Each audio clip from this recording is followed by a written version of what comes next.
Hi, Jake Recaps here. Today, I am going to explain a movie called Innocence.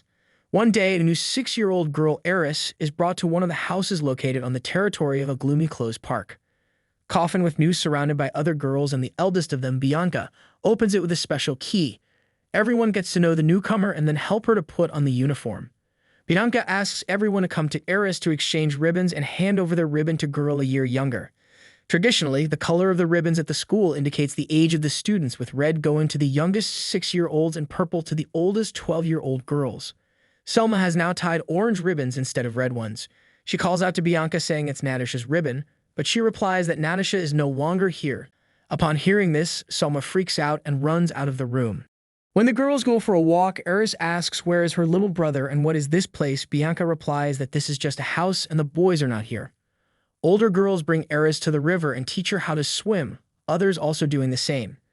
While bathing, Eris meets a newcomer like her, Laura. In the evening, she asks her senior teacher to let her stay with Eris.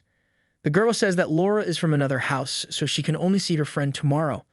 On the way to the house, Bianca explains that there are 5 houses in this park, each for different groups.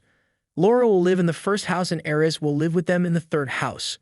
Everyone sits down to supper and old Madeline pours soup into bowls.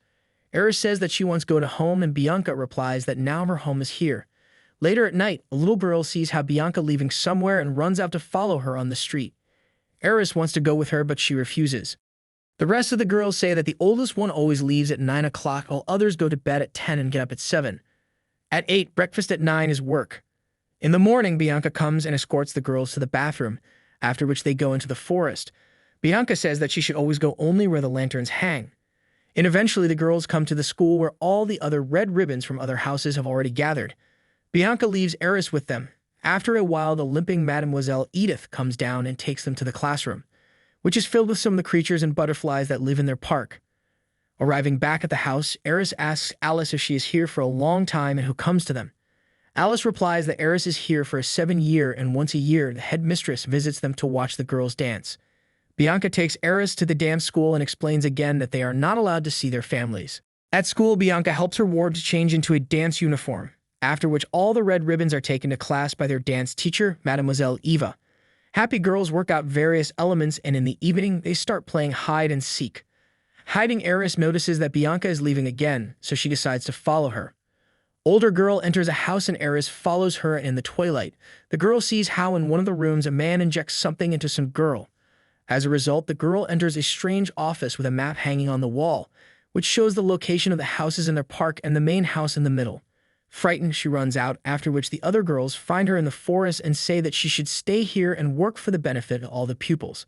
The next day, Selma shows Eris the wall framing the park and pulls out drawing of a man with a blue beard. She says that strange people are lying behind the wall and therefore they are not released.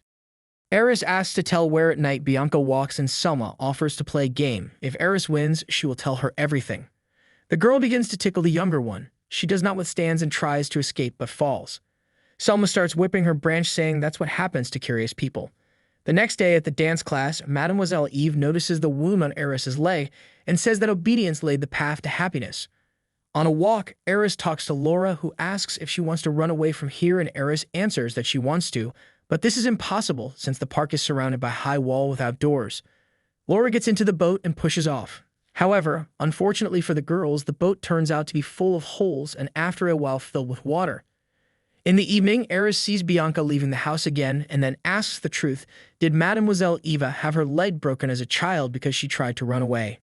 Alice replies that all these stories about punishment were invented only to scare them.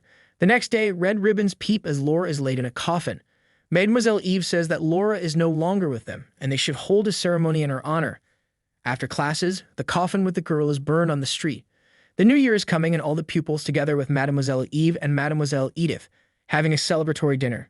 The girls are having fun, but the dance teacher looks